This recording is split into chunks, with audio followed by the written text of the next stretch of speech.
Welcome to Drawleaper channel, and in today's video I am going to show you how to scan app in your Android phone. Now the first thing you have to do is open up your Google Play Store and then tap on this profile icon at the top right corner of your display. Then tap on manage apps and device. After that go to play protect scan.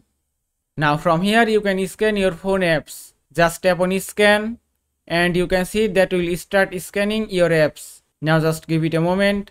And the scan is complete. You can see there is no harmful apps in my phone. Now open up your settings app and then scroll down.